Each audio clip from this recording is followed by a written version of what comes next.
لبيك اللهم لبيك لبيك لا شريك لك لبيك إن الحمد والنعمة لك والملك لا شريك لك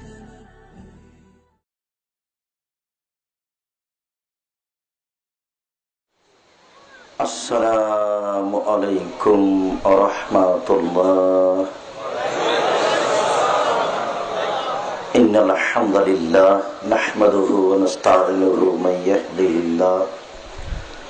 يهده الله فلا مضل له ومن يضلل فلا هادي له وأشهد أن لا إله إلا الله وحده لا شريك له وأشهد أن محمدا عبده ورسوله أما بعد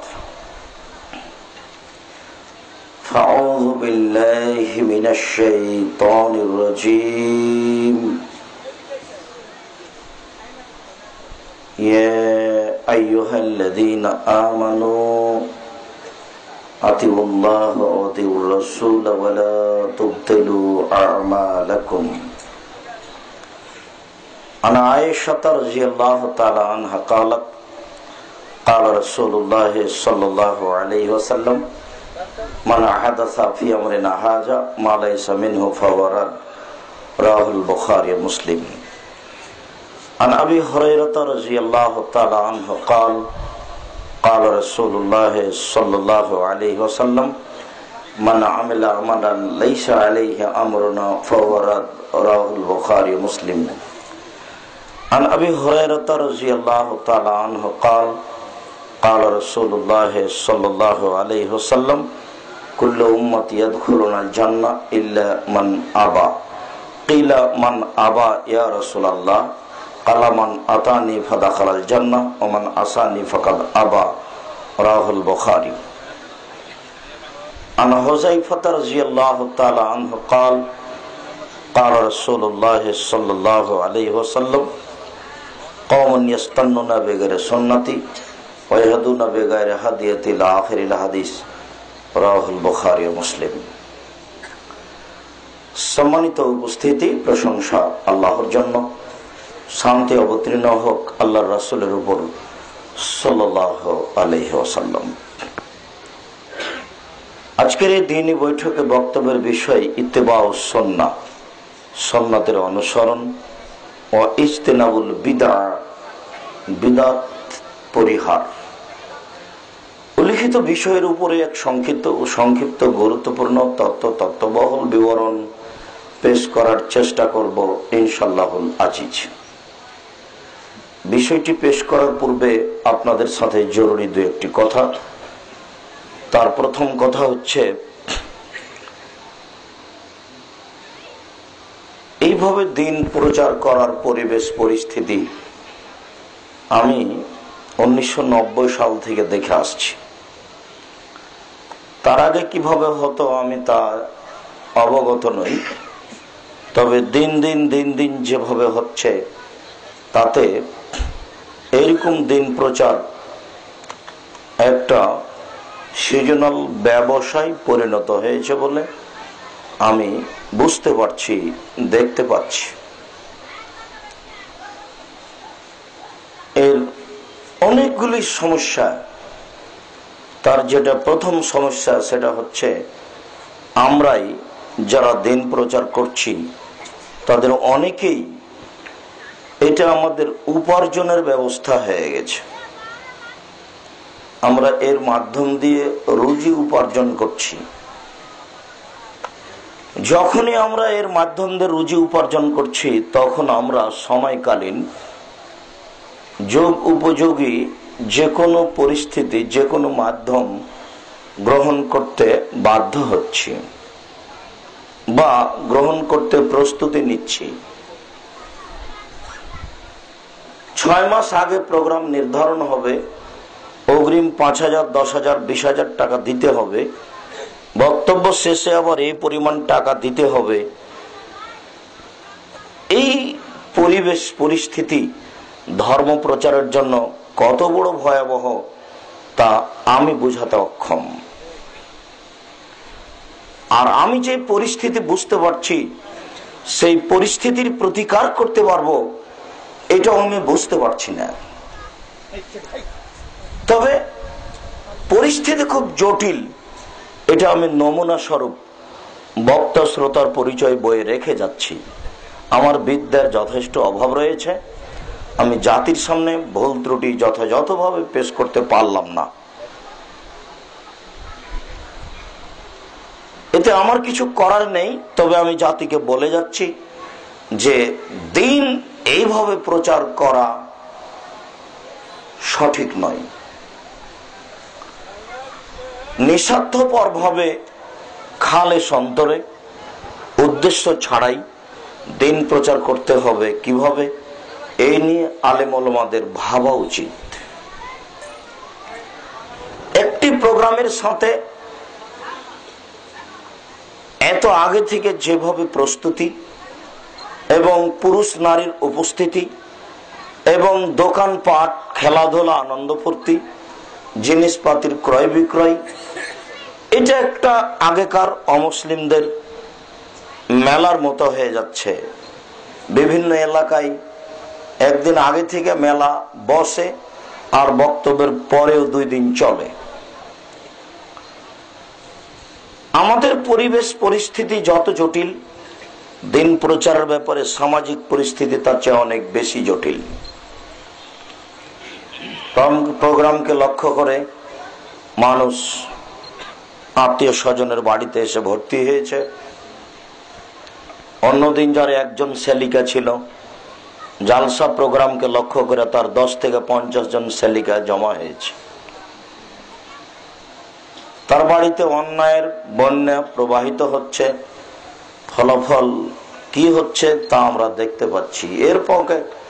এর পরেও, এর ফাঁকেও যদি আমরা কিছু হক কথা জাতির সামনে দিতে পারি তাহলে কিছু উপকার হবে, এতেও আমি বিশ্বাসী। 1990 সাল থেকে এ যাবৎ যা আমি দেখে আসছি তাতে হক কথা মানুষ মানে, মানুষের রাগ হয় এ কথা ঠিক, তবে হক কথা মানুষ অনেক সময় গ্রহণ করে এ কথাও ঠিক। 1990 সাল থেকে 2006 পর্যন্ত আমার জন্য এদেশের মাটিতে দিন প্রচার করার মতো পরিবেশ ছিল না। যে কোনো জায়গাতে পৌঁছলেই পরিস্থিতি মার মুখে বলে আমি দেখতাম। অনেক সময় আমি স্টেজ থেকে নেমে দৌড়িয়ে এক বাড়িতে আশ্রয় নিয়েছি, কোথায় স্যান্ডেল কোথায় জুতা এটা আমি হিসাব করতে পারিনি। এক সময় স্টেজ থেকে নেমে যাব এরকম কোনো পরিবেশ নেই। কিভাবে স্টেজ থেকে নেমে কোন এক বাড়িতে আশ্রয় নিতে হবে, এটা একটা খুব জটিল সমস্যা ছিল। এক সময় জুমার খুতবা দেওয়া কঠিন ছিল, মনে হচ্ছিল যেন আমি দিন প্রচারের মাঠে একাই। অবশ্য ওরাই দেখছি যে এখন অনেক অংশেই তারা বলতে বাধ্য হচ্ছে যে কথা ঠিক, তবে মানা যাবে না। এই পরিস্থিতিতে এত কঠিন কথা কেমনে মানা যায়? বহু মানুষ সময়ে সময়ে এসে হাত ধরে ক্ষমা নিচ্ছে। মাঝে মধ্যে কোনো জায়গাতে উপস্থিত হলে বা দেখি বাড়িতে আছি, কোনো একজন মানুষ চলে এসেছে, এসে কথার এক পর্যায়ে হাত ধরে বলছে আমাকে মাফ করবেন, মনে কিছু নিয়েন না, অমুক দিন প্রোগ্রামে আপনাকে অকথ্যভাবে গালি দিয়েছিলাম আর প্রোগ্রামটা বাতিল করেছিলাম আমি। এইভাবে বলছে। তাতে আমি বিশ্বাসী যে এরকম দুর্বল পরিস্থিতিতেও যদি মানুষ হক কথা বলে তাহলে মানুষ কিছু না কিছু পরিবর্তন হবেই। তবে হক কথা বলাও যেমন জটিল, হক কথা মানাও তেমন কঠিন। হক কথা বলা জটিল এই জন্য যে আমি যে 1 ঘন্টা যাবত আপনাদের সামনে কথা বলবো, 2 ঘন্টা যাবত কথা বলবো, এই পুরো 2 ঘন্টা সময়কে কোরআন এবং হাদিস দিয়ে পূর্ণ করা খুবই কঠিন।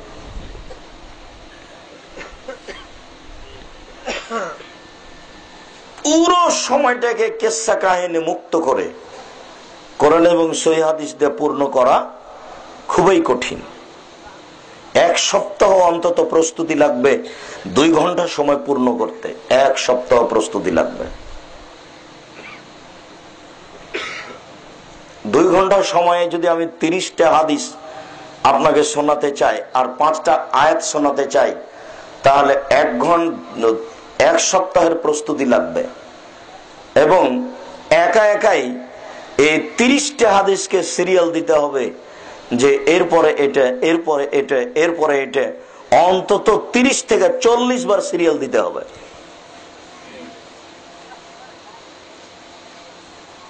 তাহলে এটা সহজ হতে পারে। এইটা খুবই কঠিন, অতখানি সময় আমাদের নেই। আরেকটা সমস্যা যে সত্য মিথ্যা সব আরবিতে লেখা আছে, এইটাকে তদন্ত করে সঠিকটা প্রচার করাও জটিল। এই জন্য হক প্রচার করা জটিল, কঠিন। একে তো সব আরবিতে লেখা আছে, তাকে তদন্ত করে ভালো মন্দ বিবেচনা করা খুবই কঠিন। দ্বিতীয়ত এই পুরো সময়টাকে কোরআন এবং হাদিস দিয়ে পূর্ণ করা খুবই কঠিন। সত্য মিথ্যা কথা বাংলা বইও লেখা আছে। মুকসিদুল মুমিনিন বইয়ের এক জায়গাতে লেখা আছে হেডলাইন, অবিবাহিত পুরুষ নারীর পড়া নিষেধ। এখন যেই পাতা উল্টিয়া যেই দেখে সেই মনে করে যে এতে কি লেখা আছে পড়ি, তাহলে হেডলাইনটাই ভুল। যেই এই হেডলাইনটা পড়বে তারই একটা মনে জাগবে যে সে কি লেখা আছে। অবিবাহিত ছেলে মেয়েকে পড়তে নিষেধ করলেন কেন? এত গুরুত্বপূর্ণ একটা হেডলাইন সবাই পড়তে চাইবে, এখন পড়লেই দেখা যাবে এইভাবে লেখা আছে। তুই একটা কথা আমি ওখান থেকে নকল করে বলছি, চন্দ্রগ্রহণে স্ত্রী মিলন করলে বাচ্চা ল্যাংড়া হয়, সূর্য গ্রহণে স্ত্রী মিলন ঘটলে বাচ্চা ভ্যাংচা হয়, ভরা পেটে স্ত্রী মিলন হলে বাচ্চা কানা হয়, সফরের পূর্বে স্ত্রী মিলন হলে বাচ্চা এ অবস্থা হয়। আল্লাহুস সামাদ। প্রতিটা কথাই কোরআনের বিরোধী, অথচ আল্লাহ তাআলা কোরআনে বলছেন যে নিসাউকুম হারসুল লাকুম ফাতু হারসাকুম আন্না শাইতুম। তোমাদের স্ত্রী তোমাদের ক্ষেত, তোমাদের স্ত্রী তোমাদের জমি, তোমরা তোমাদের স্ত্রীর কাছে আসো তোমাদের ইচ্ছা মতো। সকালেই কি আর বিকেলেই কি আর ভরা পেটেই কি আর খালি পেটেই কি আর চন্দ্রগ্রহণেই কি আর সূর্যগ্রহণেই কি, এর ধর্মে 5 পয়সা দাম দেয় না। এখানে চন্দ্রগ্রহণ লেগেছে, সালাত আদায় করেন। চন্দ্রগ্রহণের সালাত আদায় করা খুব কঠিন। 4 রুকুতে 2 রাকাত সালাত, 4 রুকু। আল্লাহু আকবার বলে দাঁড়াবেন। কিছু যদি মুখস্থ না থাকে তো সূরা ইখলাস পড়বেন 1 ঘন্টা, 20 মিনিট পড়ে রুকুতে যান, রুকুতে থাকেন 10 মিনিট, এবার আবার উঠে আসেন। কিছুই যদি মুখস্থ না থাকে, সূরা ফালাক নাস তো আছে, পড়েন 10 মিনিট, পড়ে আবার রুকুতে যান, এবার রুকু থেকে উঠে সিজদায় যান। আগের বার যতক্ষণ রুকুতে ছিলেন পরের বারে তার চেয়ে একটু কম। এবার 2টা সিজদার পরে উঠে আসেন, তাহলে 2 রুকু হয়ে গেছে, 1 রাকাত হয়েছে। আর 1 রাকাত এইভাবে 10 মিনিট সূরা নাস পড়েন, রুকুতে যান, রুকু থেকে উঠে আসেন, আবার একটা সূরা ফালাক পড়েন 10 মিনিট। তবে আগের বার যতটুকু ছিল পরের বার তার চেয়ে একটু কম হবে, ধারাবাহিক ভাবে সবটাই। এবার সিজদায় যতক্ষণ থাকবেন আগের চেয়ে একটু কম হবে। এই হলো 2 রাকাত, 4 রুকু, 4 সিজদায়। এরপরে হাত তুলে দোয়া করেন দীর্ঘ সময়। এতে চন্দ্রগ্রহণ পূর্ণ হলো, আবার কমতে কমতে কমতে শেষ হয়ে যাবে, তখন আপনার সালাত শেষ হবে। এরই ফাঁকে কেউ বলছে যে আকাশের দিকে তাকালে চোখ নষ্ট হয়ে যাবে। এরই ফাঁকে কেউ আবার বোকা শাশুড়ি, ও বলছে যে বৌমা তোমার পেটে বাচ্চা আছে, তুমি এখন আর বিছানায় শুয়ো না, শুধু হাঁটো। ওইও বেকায়দাই, এতক্ষণ যাবৎ কেমনে হাঁটে? বলছে আমার হাঁটতে পারছি না। তাহলে তুমি বিছানায় শুয়ে যাও, হাত পা বাঁকা করো না, একবারে সোজা করে রাখবা। বাঁকা যদি করো বাচ্চা বাঁকা হবে, সবাই বিপদে। আল্লাহুস সামাদ। শিরক বেদাতে পরিপূর্ণ ভারত, বাংলাদেশ, পাকিস্তান, এর ভিত্তি শিরক। এদেশের ছেলে মেয়ের জন্মই শিরকের উপরে। এদেশের পুরুষ নারী যে কত অশিক্ষিত, এদেশের পুরুষ নারী যে ধর্মের ব্যাপারে কত মূর্খ, তা ভাষায় প্রকাশ করা কঠিন। সম্মানিত উপস্থিতি, বলছিলাম দিন প্রচারের বিষয়টি আমি যেভাবে দেখছি তাতে অতীব জটিল। এমনিতেই যারা আমরা দিন প্রচার করছি, আমার বুঝ বলিনি যে এটাই চূড়ান্ত। আমি যা দীর্ঘদিন থেকে এদেশের মাটিতে দেখে আসছি, তাতে একথা ঠিক যে এদেশের শতকরা 95 জন বক্তা তার বক্তৃতায় অনেক অংশে মিথ্যা কথা বলছেন বলে আমার তদন্তের দাবি। এদেশের যারা মুফাসসির, তারা তার তাফসিরের অনেক অংশেই মিথ্যা তাফসির করছেন বলে আমার তদন্তের দাবি। শুনুন, একজন 90 বছরের বৃদ্ধ মানুষ এই তো কয়দিন আগে দুধের বাচ্চাকে রেখে গেলেন, ইসমাইল এবং তার মা হাজেরাকে। কদিন পরে আবার আল্লাহ বলছেন যে ছেলেকে কুরবানি করতে হবে। তাই মুসাফির মানুষ বাইরে থেকে এসেছেন ছেলেকে কুরবানি করতে। তো যেখানে মানুষজন নেই, ঘাস পাতা নেই, সেখানে 3 দিন 300 উট কুরবানি করেন কি করে? এটা হয় কি করে? তাহলে তাফসীর মিথ্যা। মানুষই নাই তো উট পাওয়া হবে কি করে? আর মুসাফির মানুষ এত উট সংগ্রহ করবেন কি করে? বাড়ি ঘর নাই তো উট থাকে কি করে? আর আল্লাহর আদেশে জড়বস্তু চলে। আদম সন্তান নেমুখ হারামি করে, উনি ছুরি চালাচ্ছেন, মুফাসসির সাহেব বলছেন যে ছুরির নিচে আল্লাহ লোহা লাগিয়ে দিয়েছে, তাই ছুরি কাটে না। আরে আশ্চর্য, আল্লাহ ছুরিকে বলে দিয়েছেন তুমি কাটবে না, বাস, আর কাটবে না, এই তো কথা। জড়বস্তু তো আল্লাহর কথা মানে, কেননা এর আগের অংশ তো এরকমই, ইব্রাহিম আলাইহিস সালামেরই। এর আগের অংশ কি? এর আগের অংশ হলো গ্রামের লোক বলে, ইব্রাহিম জি, মূর্তি কে ভেঙেছে? আমাকে বলছেন কেন? ওই যে বড়জন কুড়াল ঘাড়ে করে আছে, তাকেই বলেন, সেই বলে দিবে কে ভেঙেছে। ও কথা বলতে পারে? ও যে কথা বলতে পারে না, তাকে মানো কেন? আরো চটে গেল, এই গর্ত খোঁড়া, আগুন জ্বালাও, ইব্রাহিমকে আগুনে নিক্ষেপ করো। বড় বেয়াদবি দেখিয়েছে, তাই করা হলো। এখন আল্লাহ বললেন আগুন শীতল হোক। তো আগুন তো জড় বস্তু, তো আগুন শীতল হয়নি? আগুন তো আর কোনো কাজ করে না। তা আল্লাহ ছুরিকে বলে দিয়েছেন তুমি কোনো কাজ করো না, করবে না, তো লোহা লাগাবেন কেন? আশ্চর্য না? জড় বস্তু তো আল্লাহর কথা মানে। আপনাদের সামনে এরকম কত শত ঘটনা আছে। ওই তো সেদিনের ঘটনা যে 99 জন মানুষকে হত্যা করার পরে ওখানে গেছে, গিয়ে বলছে বাঁচার পথ। বাঁচার পথ নেই, তোমাকেও তাহলে মারলাম। 100 জন ওই গ্রামে যাও, সময় শেষ। এখন লাশ পড়ে আছে, হইচই ফেরেশতাদের। আল্লাহ বললেন না, থামো, একটু মেপে দেখো। দেখো তো যে গ্রামে যাচ্ছিল সেই গ্রামের দিকে আগিয়ে গেছে, আর যেই গ্রাম থেকে যাচ্ছিল সেই গ্রামটা মেপে দেখো না পিছিয়ে আছে, কম বেশ দেখো। মাপতে লাগিয়ে দিয়ে আল্লাহ ওই গ্রামকে বলছেন তাকাররাবি, এদিকে আগে আসো। আর এই গ্রামকে বলছেন তাবাদি, একটু সরে যাও। তো ওটা আগিয়ে গেল, এটা সরে গেল। মেপে দেখা গেল অর্ধ হাত আগিয়ে গেছে, লাশ ওখানে পড়ে আছে। এটা আল্লাহ দেখালেন ফেরেশতাকে, এই লোকটাকে জান্নাতে দিবেন। সেই জন্য ফেরেশতাদের সামনে আল্লাহ ইচ্ছা করলে নিজের ইচ্ছে সবই করতে পারেন, কিন্তু এরকম ভাবে করেন না। এই স্বাভাবিক এইভাবে দেখান মানুষকে। তো গ্রাম চলে আসলো, জড় বস্তু কথা শুনে।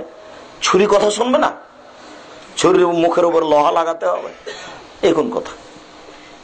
লোকটা বলল, ছেলেরা আমার শোনো, আমি বড় পাপী, আমার চেয়ে বড় পাপী পৃথিবীতে কেউ নেই। আল্লাহ যদি আমাকে ধরতে পারেন, এত শাস্তি দিবেন, পৃথিবীর কোন মানুষকে এত শাস্তি দিবেন না। অতএব আমি মারা গেলে তোমরা আগুন দিয়ে জ্বালিয়ে ছাই করে দিও, অর্ধেক ছাই পানিতে ফেলিও, অর্ধেক ছাই মাটিতে ফেলিও। ছেলেরা তাই করলো। আল্লাহ বললেন, সাগর জি ছাইগুলো জমা করে দাও, দিল। আল্লাহ বললেন, মাটি জি ছাইগুলো জমা করে দাও, দিল। এ দেখেন, মাটি এবং পানি কথা শোনে, ছাই জমা করে দিল। মাটি পানি জড় বস্তু নয়, জড় বস্তু কথা শোনে। আদম সন্তান নিয়ে মুখ হারাম হতে পারে। এখন আপনি এখানে আপনি এসেছেন, আর আপনার স্ত্রী ওই বেশ্যালয়ের মেয়ে টিভিতে ল্যাংটা হয়ে নাচে, তাকে নিয়ে বসে আছে। এখন কাপুরুষের পরিচয় দিয়ে জান্নাত কেনার চেষ্টা করিয়েন না, জান্নাত সহজ নয়। জান্নাত পর টাফ ব্যাপার। হজবাতিল নার বিশাওয়াত, হজবাতিল জান্নাত বিল মাকারে। জাহান্নাম ঘেরা আছে মনের ইচ্ছে দিয়ে, আর জান্নাত ঘেরা আছে নিয়ম নীতি কষ্ট ক্লেশ দিয়ে। নিজেকে রক্ষা করা, পরিবেশ রক্ষা করা খুবই কঠিন। প্রতি 1999 জন লোকই জবাব দিতে প্রস্তুত নয় যে আমার কি হবে, আমার পরিবারের কি হবে। আপনাকে যদি এখন উপস্থিত যারা বসে আছেন, এরকম তদন্ত করলে বলা যায় না, 2-1টা পরিবার বের হবে, হতেও পারে। সেদিন জুমার খুতবার এক পর্যায়ে বলছি যে নিরাশা হচ্ছেন কেন? বাড়ি থেকে বের হলেই দেখা যাচ্ছে নগ্ন নারী, জেনাবে বিচার। বাঁচার পথ নেই? আছে। কে বললে বাঁচার পথ নেই? এখনো ঢাকা শহরে এমন কতগুলো পরিবার আছে যাদেরকে বেপর্দা অবস্থায় দেখা তো বহু দূরের কথা, ওদের বোরখার ভিতরের কাপড়টা, এই কামিজ, মেক্সি কামিজ, ওই পায়জামা যদি কোন পুরুষে দেখে নাই, তাহলে তারা আগুন দিয়ে জ্বালিয়ে দেবে, ওটা পরবে না।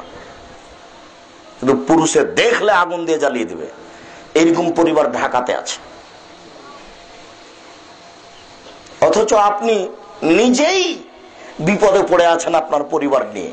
আপনি এখানে বসে আছেন, ওখানে টিভি নিয়ে বসে আছে।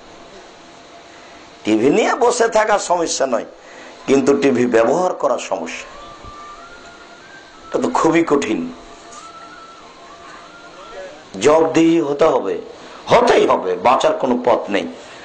রাসূল সাল্লাল্লাহু আলাইহি ওয়াসাল্লাম বললেন, খামসুন উবতুলিতুম বিহিন্না, 5টা জিনিস আছে, তোমাদেরকে এই 5টা জিনিসের মুখোমুখি হতে হবে। আউযু বিল্লাহি, আমি আল্লাহর কাছে আশ্রয় চাচ্ছি যে এই 5টা জিনিস তোমাদেরকে পেয়ে যাবে। 5টা জিনিস তোমাদেরকে ধরবে, ধরুক, এটা আমি চাচ্ছি না, আমি আল্লাহর কাছে আশ্রয় চাচ্ছি। তার একটি হচ্ছে লাম তাজহারিল ফাহিশাতু ফি কওমিন ইল্লা ফাসা ফিহিম আত-তাউন ওয়াল আওজাউ আল্লাতী লাম তাকুন ফি আসলাফিহিম কাদমাসাত। কোন সমাজে অশ্লীলতা, বেহায়াই, জেনা যখন ছড়িয়ে যাবে, তখন 2টা বিপদ নেমে আসবে। এক, আত-তাউন, কলেরা, মহামারী, হঠাৎ মরণ। যখন জেনা সমাজে ছড়িয়ে যাবে, আর জেনা তো ছড়াবে এমন ভাবে রাসূল সাল্লাল্লাহু আলাইহি ওয়াসাল্লাম বলছেন যে তাহারাজুনা তাহারুজাল হিমারে, গাধা যেমন গাধীর সাথে মিলে লজ্জা বুঝে না, ষাঁড় যেমন গাভীর সাথে মিলে লজ্জা জানে না, মানুষ তেমন খোলা মাঠে জেনা করবে, লজ্জা বুঝবে না। নির্দ্বিধায় জেনা হচ্ছে প্রায় ঘরে, প্রায় পরিবারে। একজন পুরুষ বুঝতে পারছে না কোনটা মেয়ে ভালো, একজন মেয়ে বুঝতে পারছে না কোনটা ছেলে ভালো, কেউ কাউকে আর বুঝতে পারছে না কে ভালো। ভালো কথাটাই পরিস্থিতি থেকে হারিয়ে গেছে। রাসূল সাল্লাল্লাহু আলাইহি ওয়াসাল্লাম বলেন, 5টা জিনিস তোমাদেরকে ধরবে, আমি তার থেকে আল্লাহর কাছে পরিত্রাণ চাচ্ছি। এক, যখন সমাজে জেনা ছড়িয়ে যাবে তখন 2টা বিপদ আসবে। এক হচ্ছে মহামারী, হঠাৎ মরণ। 2, এমন রোগ যে রোগ অতীতে ছিল না, ডাক্তার চিনে না, হবেই। জেনা ছড়ালে এই রোগ হবে যে রোগ বংশে কোনোদিন কারো ছিল না, যে রোগের ঔষধ ডাক্তার জানে না। এটা 1। 2, রাসূল সাল্লাল্লাহু আলাইহি ওয়াসাল্লাম বলছেন, লাম ইনকাসুল মিকিয়াল মিজান, যখনই মানুষকে ওজনে পরিমাপে ধোঁকা দেওয়া হবে, ফাঁকি দেওয়া হবে, প্রত্যেকটা মানুষই ওজনে পরিমাপে ফাঁকি দেওয়ার চেষ্টা করছে। একটা মানুষ 50 বাদাম দিয়েছে, তো দাঁড়িটা ঠিক করতে বললে আবার 3-4টা দিতে হবে, 5টা দিতে হবে। তো বললাম যে কম দিচ্ছ কেন? হুজুর সবাই আমার এতে থেকে, আমার এই ডালি থেকে 2টা একটা করে তুলে খেয়ে নেয়, তো এই জন্য এটা করি। একজন বাদাম আল্লাহর পরিকল্পনা হিসাবে এটা। যারা গোস্ত ব্যবসায়ী অন্য যারা আছে তারা এইভাবে যত প্রতারণা আছে এটা যখন ছড়াবে তখন 3টা বিপদ আসবে। 1, উখিজুবিসসিনিন, দুর্ভিক্ষ মহামারী নেমে আসবে। দুর্ভিক্ষ নেমে আসবে, কোটি টাকা ইনকাম করলেও তার সফলতা আসবে না। 2, সিদ্দাতুল মাউনাতে, পারিবারিক খরচ সুবিধা হবে না, পরিস্থিতি আরো জটিল হয়ে যাবে। 3, জাওরি সুলতান, শাসক হবে স্বৈরাচারী, স্বেচ্ছাচারী, অত্যাচারী। শাসক অত্যাচারী হবেই, মান সম্মান নিয়ে থাকতে পারবেন না, বৈধভাবে ইবাদত করতে পারবেন না, কলেজ বিশ্ববিদ্যালয় রাসূলের পদ্ধতিতে চালাতে পারবেন না, অফিস আদালত রাসূলের পদ্ধতিতে চলবে না, কেননা স্বৈরাচারী শাসক হবেই। এই কাজ করলে 3টে বিপদ নেমে আসবে। 1, দুর্ভিক্ষ। 2, পারিবারিক সমস্যা। 3, স্বৈরাচারী শাসক। তারপরে তিনি বললেন, ওয়ালা ইয়ামনাউ যাকাতাল আমওয়ালি, যখনই মানুষ তাদের সম্পদের যাকাত দেবে না, ওসর যাকাত দেবে না, মনিউল মাতার, তখন বৃষ্টি উঠে যাবে, বৃষ্টি হবে না। লাউলাল বাহাইম লাবিমতারু, যদি পশু প্রাণী না থাকতো তাহলে বৃষ্টি একদিনে হতো না। যে বৃষ্টি দেখছেন এটুকু আল্লাহর অনেক পশু প্রাণী আছে এই জন্য। 4, লাম ইয়ানকুযু আহাদাল্লাহি ওয়া আহাদা রাসূলিহি, যখনই মানুষ আল্লাহ এবং আল্লাহর ওয়াদা অঙ্গীকারকে বহাল রাখবে না, ইল্লা সাল্লাতাল্লাহু আলাইহিম আদুব্বান, তখন আল্লাহ তাদের উপরে তাদের শত্রুকে চাপিয়ে দিবেন। ঘরের বাহিরের সমস্ত শত্রু তাদের উপরে চেপে আসবে। আখাজু মা ফি আইদিহিম মিনাল আমওয়াল, ওদের হাতে টাকা পয়সা যা আছে তা বহির্বিশ্ব থেকে এসে সব নিয়ে চলে যাবে। ইহুদি খ্রিস্টানকে আপনাদের উপরে চাপিয়ে দেওয়া হবে, অর্থ সম্পদ তারা লুটে নিবে, এটা নিবেই। আর যখন মানুষ আল্লাহ এবং আল্লাহর বিধান অনুযায়ী ফায়সালা করবে না, তখন সে দেশের উপরে গজব নাজেল হবে। এখন গজব নাজেল হচ্ছে, এটা স্বাভাবিক, সবাই বুঝতে পারছে গজবকে ঠেকাই কে। সম্মানিত উপস্থিতি, শিরক বিদআত মানুষ বুঝতে চায় না, ইবাদতকে মানুষ মূল্যায়ন করে না। দিন যত যাবে মানুষ দিন ধর্ম থেকে তত দূরে সরে যাবে, দিন যত যাবে তত মানুষ বিবেকহীন হয়ে যাবে, মানুষের বিবেক থাকবে না, মানুষ পশু প্রাণীর মতো হয়ে যাবে, বিবেকহীন হয়ে যাবে। রাসূল সাল্লাল্লাহু আলাইহি ওয়াসাল্লাম এক বৈঠকে বললেন, ওয়াকসুরাল হারাজ, মারামারি বেশি হয়ে যাবে, হাত্তা ইয়াকতুলার রাজুল জারাহু ওয়া ইবনা আম্মিহি ওয়া যা কারাবাতিহি ওয়া ফিরায়াতিন আবাহু। মানুষ তার চাচাকে মারবে, তার আত্মীয় স্বজনকে মারবে, তার বাপকে মারবে। এই পর্যন্ত বলতেই সাহাবীগণ বলে বসলেন, লাইসা মানাউ কুলনা, বলেন কি? মানুষ তার চাচাকে মারবে মানে, মানুষ তার বাপকে মারবে মানে, মানুষের কি বিবেক থাকবে না? কি বলেন আপনি? মানুষ কি বাপকে মারতে পারে? তখন আল্লাহ রাসূল বললেন, লা, না, বিবেক থাকবে না। তুমজাও কুল আকসার জালিকা জামান, ওই সময়ে প্রায় মানুষের বিবেককে তুলে নেওয়া হবে, মানুষই হবে বিবেকহীন, মানুষ হয়ে যাবে পশু প্রাণীর মতো। আল্লাহ তাআলা বলছেন, ওদের চক্ষু থাকবে না যা দিয়ে ভালো দেখবে, ওদের কান থাকবে না যা দিয়ে ভালো শুনবে, ওদের অন্তর থাকবে না যা দিয়ে ভালো বুঝবে। উলাইকা কাল আনাম, তারা হবে পশু প্রাণীর মতো। আল্লাহ বলছেন তারা হবে কুকুর শ্রীগালের মতো। এই পর্যন্তই তো যথেষ্ট। আল্লাহ তাআলা এরপরে বলছেন বালহুয়া আযাল, এর চেয়ে খারাপ। আচ্ছা, পশু প্রাণীর চেয়ে খারাপ কি? কুকুর শ্রীগালের চেয়ে মানুষ খারাপ হতে পারে, সেইটা কোনটা? আল্লাহ বলছেন যে মানুষ পশু প্রাণীর চেয়ে খারাপ হবে কুকুর শ্রীগালের চেয়ে। তো কুকুর শ্রীগালই তো অনেক নিচে চলে গেছে, তো এরপরে আবার কোনটা? যখন বিবেক থাকবে না তখন যা ইচ্ছা তাই করবে, এটাই হলো সেটা। এরপর আল্লাহ রাসূল থামেননি, তিনি বলছেন সমাজে যারা কথা বলবে তারা হবে বোকা, তারা হবে ইতর শ্রেণীর, তারা হবে নিম্ন শ্রেণীর মানুষ। সমাজে কথা বলবে ইতর শ্রেণীর, নিম্ন শ্রেণীর মানুষ। এই কথাটা রাসূল সাল্লাল্লাহু আলাইহি সাল্লাম অন্য জায়গাতে এইভাবে বলছেন, আবু মুসা কাইফা বিকুম আবে জামানিন, তোমাদের কি হবে, যুগের কি হবে? আবু মুসা তোমাদের কি হবে, যুগের কি হবে? এই যে কিতাফি হোসালাতে মিনান নাস, যখন তোমরা থাকবে আগাছার মাঝে। সমাজের সবাই হবে ঘাস। ঘাস বুঝেন কি? ধানের জমিতে কি থাকে? ঘাস থাকে। ওইটাকে আমরা চাঁপাইনবাবগঞ্জ, রাজশাহীতে ঘাস বলি, সেটা হলো আগাছা।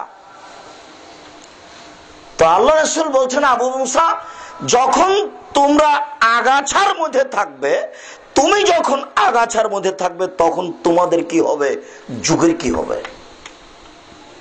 সবাই আগাছা, কারো বুদ্ধি বিবেক নেই, কেউ ভালো কাজ করতে চায় না। দেখেন, কেউ না। রাসূল সাল্লাল্লাহু আলাইহি সাল্লামকে তখন তিনি বললেন, ফামা তা'মুরুনি, বলেন আপনি বলেন কি করতে হবে, আপনি বলেন। এই কথাটুক বলার পরে তার আগের আর একটু কথা বলে নি। রাসূল সাল্লাল্লাহু আলাইহি সাল্লাম বলছেন, ইয়াতি আলাইকুম সালাওয়াতুন কাদাতুন, অচিরেই তোমাদের উপর এমন একটা সময় চলে আসছে, পুরো সময়টা প্রতারণায় পরিপূর্ণ। সবাই প্রতারক, মেম্বার প্রতারক, চেয়ারম্যান প্রতারক, এমপি প্রতারক, মন্ত্রী প্রতারক, ডিসি প্রতারক, এডিসি প্রতারক, টিওনো প্রতারক, ইউনো প্রতারক, হেড মাওলানা প্রতারক, হেডমাস্টার প্রতারক, প্রিন্সিপাল প্রতারক, ভাইস চ্যান্সেলর প্রতারক, মসজিদের সভাপতি প্রতারক, মসজিদের মুতাল্লি প্রতারক, গ্রামের সর্দার প্রতারক। পুরো সময়টা প্রতারণায় পরিপূর্ণ। জেল সুপার প্রতারক, আপনার ওই ডাক্তার, যে এই মেডিকেল পরিচালক ডাক্তার প্রতারক, যেখানে যাবেন সবার ভিতরেই প্রতারণা আছে, ধোঁকাবাজ। জনগণের টাকা মেরে খায় একজন বড় ডাক্তার, ও বড় চোর। যেখানে যাবেন 5 লক্ষ 10 লক্ষ টাকা না হলে আপনার ওই ভাইস চ্যান্সেলর তার বিশ্ববিদ্যালয়ে একজন শিক্ষকের নিয়োগ দেয় না, বলেন ও চোর নাকি? বলেন ও শিক্ষিত মানুষ? এই ছেলে, তোমার বিশ্ববিদ্যালয়ের ভাইস চ্যান্সেলরকে যদি আমি মূর্খ প্রমাণ করতে না পারি, জাতির সামনে বক্তব্য দেব না। আজকে নতুন বলিনি, আমি 18 বছর থেকে বলে আসছি। তুমি আল্লাহ রাসূলের এই কথা বের করো। এই পর্যন্ত বলে তিনি থামেননি। তিনি বলছেন, ইসাদ্দাকুল কাযিব ওয়া ইকাযাবুল সাদিক, সত্যবাদীকে মিথ্যাবাদী বলা হবে আর মিথ্যাবাদীকে সত্যবাদী বলা হবে, হুবাহু উল্টা। তারপরে তিনি বলছেন, ইখাইয়ুনা আমিনু ইউতামানুল খামুখাইয়ান, আত্মসাৎকারীকে আমানতদার বলা হবে, আমানতদারকে আত্মসাৎকারী বলা হবে। সমাজে যারা ভালো সেই হবে খারাপ, তারাই হবে খারাপ। সমাজে যারা খারাপ তারাই হবে ভালো। তোমাকে তো আমি যুবক দীর্ঘদিন থেকে নিন্দে করে আসছি, তোমাকে দেখলে আমার ক্ষোভ বেড়ে যায়, তোমাকে আমি সহ্য করতে পারি না। কি করে তুমি তাকে বলো আমার নেতা? এ কথা তুমি বলো কি করে? তার পিছনে তুমি হাঁটো কি করে? তোমার লজ্জা হয় না? তোমার শরম হয় না? তোমার হায়া হয় না? তোমার বোধগম্য নেই? তোমার বোধোদয় নেই? তোমার হিতাহিত জ্ঞান নেই? রাসূল সাল্লাল্লাহু আলাইহি ওয়াসাল্লাম বলছেন, লা তাকুনু লিল মুনাফিক সাইয়্যিদ, পৃথিবীর মানুষ মিথ্যুককে, ধোঁকাবাজকে, প্রতারককে, মুনাফিককে তোমরা নেতা বলো না। ইয়াকুনু সাইয়্যিদ, যদি মিথ্যুক, ধোঁকাবাজ, মুনাফিক, প্রতারক তোমাদের নেতা হয়ে যায়, ফাকাদ আসখাতুম রাব্বাকুম, তাহলে তোমরা তোমাদের প্রতিপালককে রাগান্বিত করেছো। এখন আপনাদের প্রতিপালক আপনাদের উপরে রাগ করে আছে। বলেন আপনি কি করলেন পেতে পারেন? কি করলেন পেতে পারেন? দিন যত যাবে, দিন ধর্ম মানুষের কাছ থেকে তত বিদায় নিবে, মানুষ দিন দিন বোকা হয়ে যাবে, বিবেকহীন হয়ে যাবে, মন্দটাই ভালো হয়ে যাবে, ভালোটাই মন্দ হয়ে যাবে। তাই আবু মুসা আশারী বলছেন, বলেন কি করতে হবে পরিস্থিতি যদি এমন হয়? তখন আল্লাহ রাসূল বললেন, আলজিম বাইতাক, বাড়িতে থাকো, বাড়ি থেকে বের হবে না। 2, আমলেক লেসানা, মুখ বন্ধ করো, মুখ খুলবা না, মুখ খুললে বিপদ আছে। 3, খুজমা তারেফ দামা তনকেরো, যেটা ভালো বুঝেছো সেটা নাও, আর যেটা বুঝতে পারোনি সেখানে থাকে না, ছেড়ে চলে আসো। তারপরে তিনি বলছেন যে শুধু নিজেকে বাঁচাও আর জনগণ ছাড়ো, শুধু নিজেকে বাঁচাও। পরিস্থিতির মোকাবেলা করতে যায় না, টিকতে পারবা না। পরিস্থিতি এখন তাই, দিন যত যাবে, দিন ধর্ম মানুষের কাছ থেকে তত বিদায় নিয়ে যাবে, বক্তৃদের জগৎ তাই।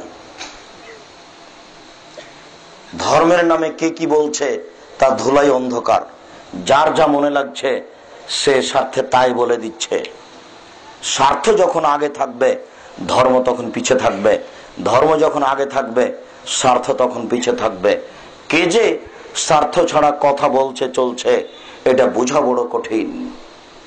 সম্মানিত উপস্থিতি, হক বলাও যত জটিল, হক মানাও তত কঠিন। হক মানা কঠিন এই জন্য যে চলন্ত ধর্মের সাথে হকের মিল থাকে না, আর হক যখন মানুষের সামনে আসে তখন খুব কঠিন ভাবে আসে, স্বাভাবিক ভাবে আসে না। যেমন আপনাকে একটু দেখাই,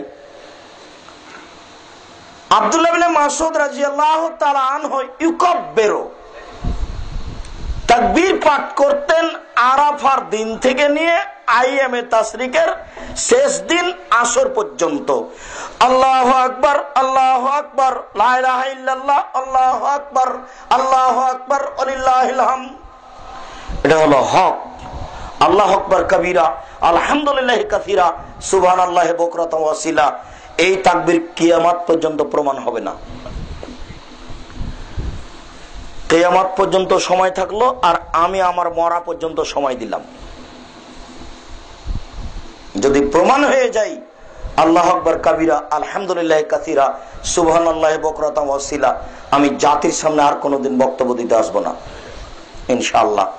এইভাবে তদন্ত করেই কথা বলছি, এই বিষয়ে তদন্তের আর কোনো বাকি নেই। এমন সাফির নাম দিয়ে মাজমুয়ে ফতোয়ার বরাত দিয়ে ধর্ম যেটা নয় সেটাকে চালানো যায় না। দিন যত যাবে মানুষের বিবেক বুদ্ধি তত কমে যাবে, ধর্মের উপরে মানুষ ভুল পথে চলবে, যেটা ধর্ম নাই সেটাই মানুষের কাছে ধর্ম হবে। আমরা দীর্ঘদিন থেকে 2 ঈদে তাকবীর পাঠ করছি, 2 ঈদে, কুরবানির ঈদে ফজর পর থেকে নিয়ে ওই সালাত পর্যন্ত, আর ঈদুল ফিতরেও ফজর থেকে নিয়ে আপনার ওই এ পর্যন্ত সালাত পর্যন্ত সারাদিন তাকবীর পাঠ করার হিসাবে নাই।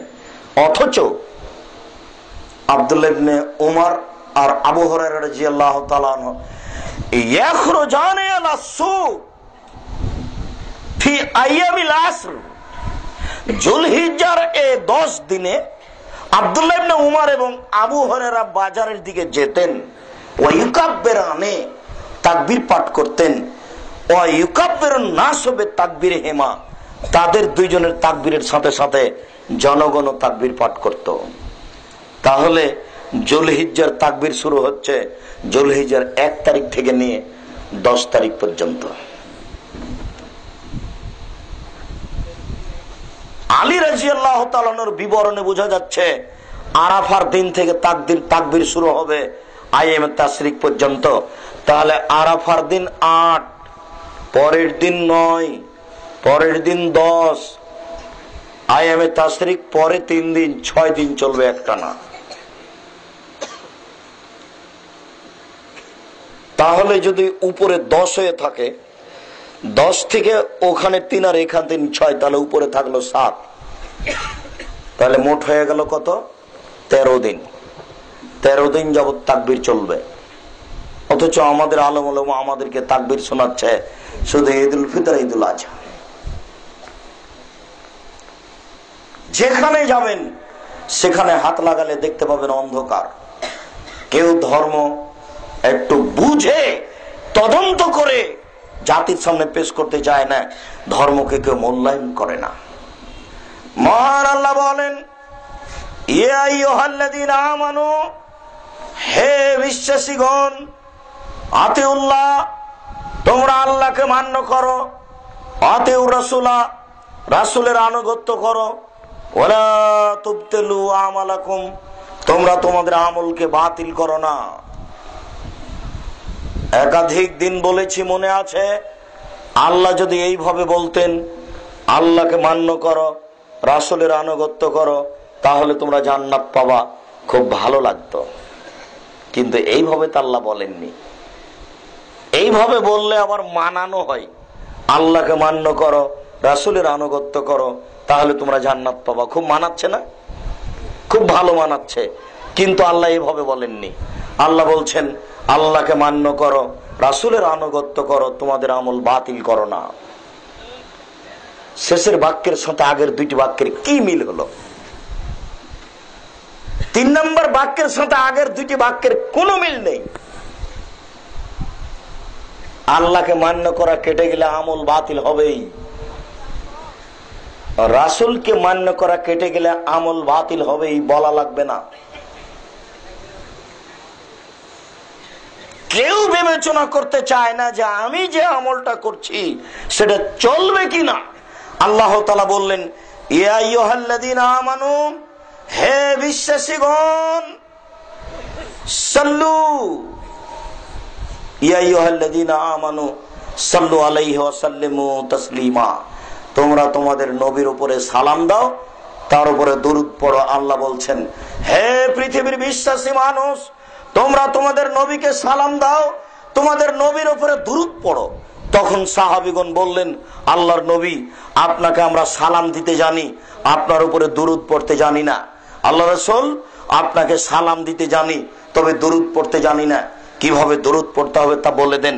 তখন আল্লাহ রাসূল বললেন, কুলু, তোমরা বলো, আল্লাহুম্মা সাল্লি আলা মুহাম্মাদ ওয়া আলা আলি মুহাম্মাদ কামা সাল্লাইতা আলা ইব্রাহিম ওয়া আলা আলি ইব্রাহিম ইন্নাকা হামিদুম মাজিদ, আল্লাহুম্মা বারিক আলা মুহাম্মাদ ওয়া আলা আলি মুহাম্মাদ কামা বারাকতা আলা ইব্রাহিম ওয়া আলা আলি ইব্রাহিম ইন্নাকা হামিদুম মাজিদ। তিনি দরুদে ইব্রাহিম শিখিয়ে দিলেন, বুখারী মুসলিম। সাহাবীগণ জানতে চাইলেন, আল্লাহর নবী, আমরা আপনাকে সালাম দিতে জানি, আপনার উপরে দরুদ পড়তে জানি না, অতএব দরুদ শিখিয়ে দেন। তখন আল্লাহর নবী কোন দরুদ শিখালেন? দরুদে ইব্রাহিম। এই আয়াত পড়া শেষই হয়নি, শেষ হতে না হতেই হুজুর বলতে লাগলেন, আল্লাহুম্মা সাল্লি আলা সাইয়্যিদিনা মাওলানা নাবিয়ানা মুহাম্মদ। যদি এটা রাসূলের দরুদ না হয় তাহলে কি হবে?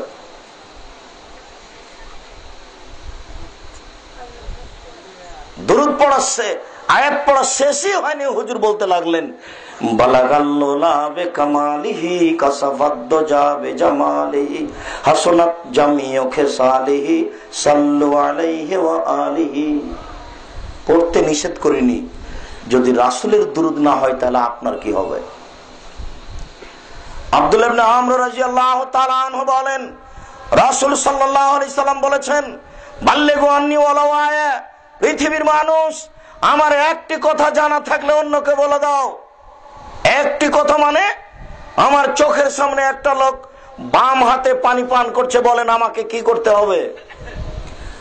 আমার চোখের সামনে একটা লোক বাম হাতে চায়ের কাপ ধরে চা পান করছে, আমাকে কি করতে হবে?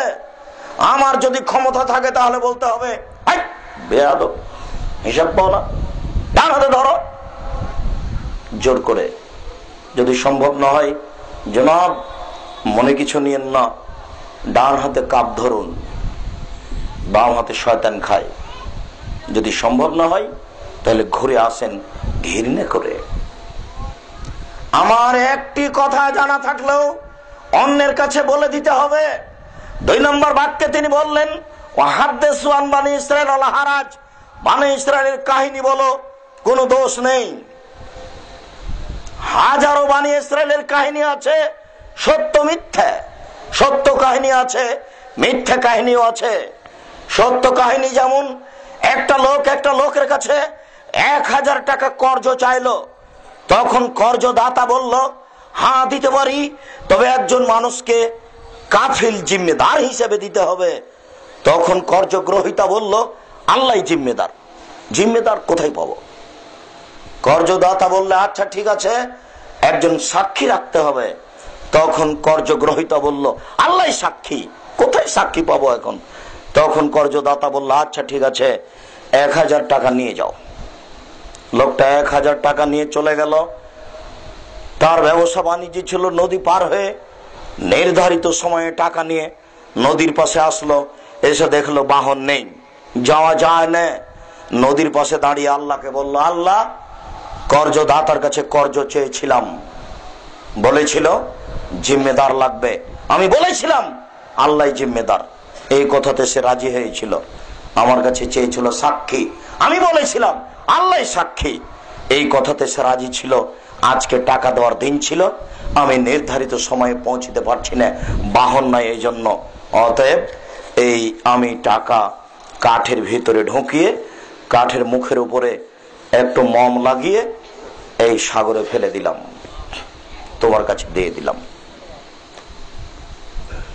চলে আসলেন সময়ের গতিতে, তিনি বাহনে চড়ে পৌঁছিলেন, আবার 1000 টাকা নিয়ে উপস্থিত। যে জনাব, এই যে টাকাটা, কেন তুমি টাকা পাঠাওনি কাঠের ভিতরে? আমি সে কথা বলছি না, আমি বলছি টাকা, টাকা দিতে এসেছি। না, তোমার টাকা আমি পেয়েছি, আল্লাহ টাকা আমার কাছে পৌঁছে দিয়েছে। নির্ধারিত সময় আমি নদীর ঘাটে গেলাম, যে তুমি নৌকা থেকে নামবে, আমাকে টাকা দিবে। আমি নদীর ঘাটে গিয়ে দেখলাম তুমি আসনি, দেখলাম একটা কাঠ ভাসছে, ভাবলাম কাঠটা নিয়ে যাই, আমার স্ত্রীর রান্নার কাজ দিবে, খড়ির কাজ দিবে, তাই কাঠটা নিয়ে আসলাম। কাঠটা স্বাভাবিক করতে গেলাম, চিরতে গিয়ে দেখি টাকার একটা পত্র। এটা হাজার হাজার বছর আগেকার কাহিনী, এর নাম ঈমান, এর নাম আল্লাহ ভরসা। একটা বই আছে উপদেশ, সেই বইয়ে একটা আলোচনা আছে আল্লাহ ভরসা। আল্লাহর উপরে ভরসা থাকলে এরকম পর্যায়ে সুবিধা হয়। কেন? সেদিন আপনাকে বললাম, আপনি ভুলে গেলেন, যখন মুসা আলাইহিস সালামের সঙ্গী সাথে বললেন কালা আসহাবু মুসা, মুসা আলাইহিস সালামের সঙ্গী সাথে বললেন ইন্না লা মুদরাকুন, আমরা বন্দী, আমরা আটকা পড়েছি। ডানে ফেরাউন, বামে ফেরাউন, পিছনে ফেরাউন, সামনে সাগর। ডানে ফেরাউন, বামে ফেরাউন, পিছনে ফেরাউন, সামনে সাগর। আমরা বন্দী, আমরা আটকা পড়েছি। তখন মুসা আলাইহিস সালাম বললেন কাল্লা, কখনো নহে, অসম্ভব, এটা হতে পারে না। ফেরাউন আমাকে ধরতে পারে না। ইন্না মায়া রাব্বি, আমার সাথে আমার প্রতিপালক রয়েছেন, সায়াহদিনি, তিনি আমাকে পথ দেখাবেন। মুসা আলাইহিস সালাম নিজেও জানেন না পথ কি হতে পারে, বাঁচার কোনো পথই নেই। ডানে ফেরাউন, বামে ফেরাউন, পিছনে ফেরাউন, সামনে সাগর, হাজার হাজার মাইল লম্বা, হাজার হাজার ফুট গভীর পানি। সাগরে নেমে বাঁচার কোনো পথ হতে পারে না, বাঁচার কোনো পথ নেই। তখন তিনি প্রথমে না করছেন কাল্লা, কখনো নহে, অসম্ভব, এটা হতেই পারে না। ফেরাউন আমাকে ধরতে পারে না। ইন্না মায়া রাব্বি, আমার সাথে আমার প্রতিপালক রয়েছেন, সায়াহদিনি, তিনি আমাকে পথ দেখাবেন। কোনো পথই নেই, তিনি জানেন না পথ কি হতে পারে। বাহ্যিক ভাবে কোনো পথ দেখা যায় না। তিনি বললেন মোসা, লাঠিটা একটু পানির উপরে মারো। পানিটা মারতেই পানিটা ফেটে গেল। কানাকা তাউদিল আজিম, দুই দিকে পানি দাঁড়িয়ে গেল বিশাল পাহাড় হয়ে। যেখানে পানির গভীরতা 1000 কিলোমিটার, সেখানে পানির পাহাড়ের উঁচুতা 1000 কিলোমিটার। যেখানে পানির গভীরতা 3000 কিলোমিটার, সেখানে পানির পাহাড়ের উঁচুতা 3000 কিলোমিটার। তার মানে মাঠ পানি দুই দিকে সরে আছে, এইভাবে দাঁড়িয়ে আছে। মধ্যে পায়ের রাস্তা হেঁটে চলে গেলেন।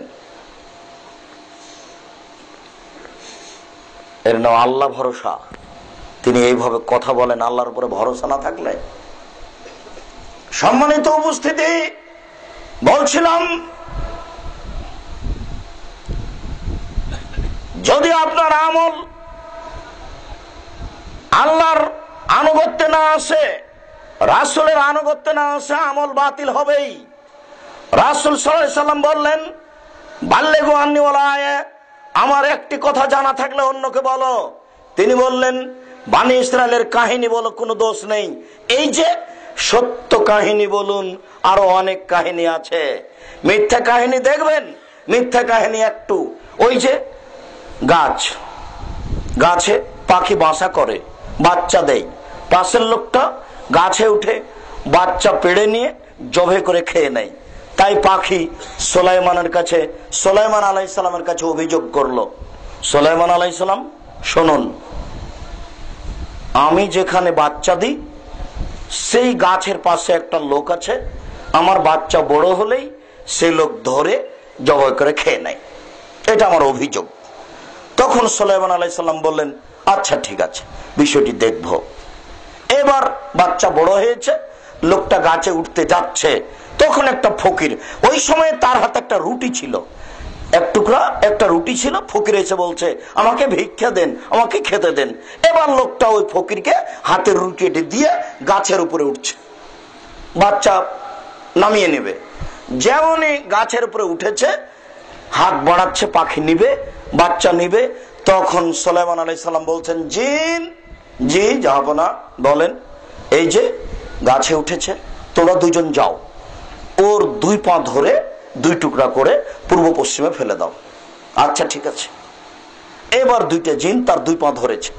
এখন আল্লাহ বলছেন ফেরেশতা, জি বলেন, যে আমার নামে দান করে তার এই অবস্থা হয়, তোমরা যাও দুইজন জিনকে ধরো, ধরে দুই দিকে ফেলে দাও। এ দেখেন দানের ফজিলত, মানে ইসরায়েলের কাহিনী। কথা বুঝতে পারলেন না মনে হয়? দানের ফজিলত, বনী ইসরায়েলের কাহিনী। রাসূল সাল্লাল্লাহু আলাইহি সাল্লাম বলেন পৃথিবীর মানুষ, আমার একটি কথা জানা থাকলে অন্যকে বলো। রাসূল সাল্লাল্লাহু আলাইহি সাল্লাম বলেন পৃথিবীর মানুষ, তোমরা বনী ইসরায়েলের কাহিনী বলো, কোনো দোষ নেই। বনী ইসরায়েলের কাহিনী বলুন, বলছেন না কেন? তাই তো জোরায়েজ সালাতে দাঁড়িয়েছে, মা এসে বলছেন জোরায়েজ। জোরায়েজ বলছে আমি কথা বলবো না। মায়ের ডাকে সাড়া দিব কি, আমি যে সালাতে আছি।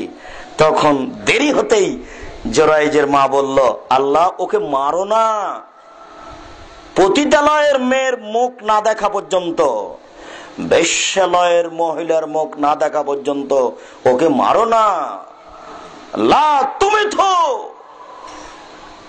ওকে মারো না, ইলাইয়ারা ওয়াজহাল মুমেসা, পতিতালয়ের মহিলার মুখ না দেখা পর্যন্ত।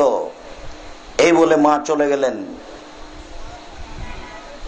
একটু পরে একজন মহিলা আসলো,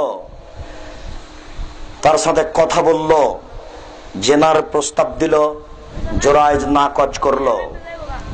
মহিলা চলে গেল একটা রাখালের কাছে, রাখালের সাথে অন্যায় লিপ্ত হলো, বাচ্চা হলো। বাচ্চা প্রসব হলেই মহিলা বলল এই বাচ্চার বাপ হচ্ছে জোরায়েজ। জনগণ আসলো, জনগণ তাকে গালি দিল, তাকে ধাক্কা দিয়ে ঘর থেকে বের করে দিল, বাড়িটাকে একবারে ভেঙে চৌচির করে দিল, খান খান করে দিল, পিটলো, গালি দিল, নিন্দা করলো। এবার জোরায়েজ ওখান থেকে আসলেন, ওযু করলেন, 2 রাকাত সালাত আদায় করলেন। 2 রাকাত সালাত আদায় করে গিয়ে ওই বাচ্চাটাকে বলছে, ও দুধের বাচ্চা, তুমি বলো তো তোমার বাপকে। তখন দুধের বাচ্চা বলল, আমার বাপ হচ্ছে রাখাল। বুঝাতে পারলাম না মনে হয়। আমার বাপ হচ্ছে গরুর ছাগলের রাখাল। গ্রামবাসী বলল, জোরায়েজ তোমার ঘরটা কি আমরা স্বর্ণ দিয়ে বানিয়ে দিব? আমাদের ভুল হয়েছে। জোরায়েজ বলল, জি না, আমার ঘর মাটির ছিল, মাটিরই বানাতে হবে। বুখারী মুসলিম। বিপদে পড়লে 2 রাকাত সালাত আদায় করে বিপদের কথা বলতে হয়। হুজুরকে দোয়া করতে বলছেন, হুজুর লম্বা দোয়া মেরে দিচ্ছে হাত তুলে। দেখেন বিপদে পড়েছেন জোরায়েজ, 2 রাকাত সালাত আদায় করে বিষয়টি আল্লাহর কাছে পেশ করে ওই ছেলেটাকে বলছে, ছেলেটা তোমার বাপকে, বাচ্চা দুধের বাচ্চা। সম্মানিত উপস্থিতি, বলছিলাম বনি ইসরায়েলের কাহিনী বলো, কোনো দোষ নেই। তারপরে বলছেন মান কাযাবা আলাইয়া মুতাআম্মিদান ফালিয়াতাবাউ মাকাদাহু মিনান নার, কেউ যদি কোনো কথা আমার নামে চালু করে, সেই কথা যদি আমার না হয় তাহলে তার থাকার জায়গায় জাহান্নাম। 3টি কথা বললেন। 1, আমার একটি কথা জানা থাকলে অন্যকে বলে দাও। 2, বনি ইসরায়েলের কাহিনী বলো, কোনো দোষ নেই। 3, কেউ যদি কোনো কথা আমার নামে চালু করে, সেই কথা যদি আমার না হয় তাহলে তার থাকার জায়গায় জাহান্নাম।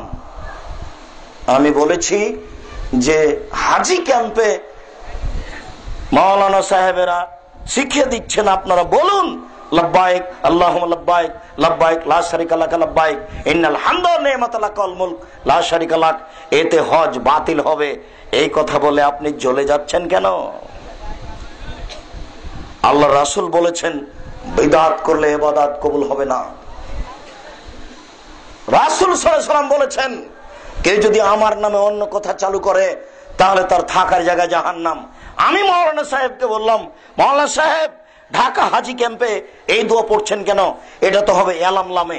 যখন এলামলামের উপর দিয়ে বিমান যাবে তখন বৈমানিকের পক্ষ থেকে বলে দিবে এহরাম বাঁধুন, এহরাম বাঁধুন। তখনও বলবে লাব্বাইক উমরাতান, লাব্বাইক আল্লাহুম্মা লাব্বাইক, লাব্বাইক লা শারিকা লাক, লাব্বাইক ইন্নাল হামদা ওয়া নি'মাতা লাকাল মুলক লা শারিকা লাক। এই দোয়া পড়বে এখানে কেন? তখন আমাকে মাওলানা সাহেব বলছেন হাজি ক্যাম্পে কেন, বাড়িতে পড়লেও হবে। রাসূল সাল্লাল্লাহু আলাইহি ওয়াসাল্লাম বলেছেন এলামলাম, আমি বললাম বাড়ি, আমার দাম নেই। রাসূল সাল্লাল্লাহু আলাইহি ওয়াসাল্লামের কথা চলে, আমার চলে না। ও হাজি সাহেব, কি হবে আপনার, কি হবে হুজুরের? সবাই বিপদে। আমি বলছি, আমাকে বলছে যে আপনাকে দম দিতে হবে, আপনার জরিমানা। কেন ভাই? আপনি স্যান্ডেল পরে আছেন। আমি চামড়ার স্যান্ডেল পরে বিমানবন্দরে ঢুকেছি, তো এই যে চাপ্পল পরতে হবে কেন? স্যান্ডেল যেন টাকনো ঢাকা না থাকে। তা আমার পায়ে যে চামড়ার স্যান্ডেল আছে এতে কোনো সমস্যা নেই, এতে টাকনা বাহিরেই আছে। তখন ও বলছে যে আপনাকে দম দিতে হবে, দাড়ি চাচা মানুষ।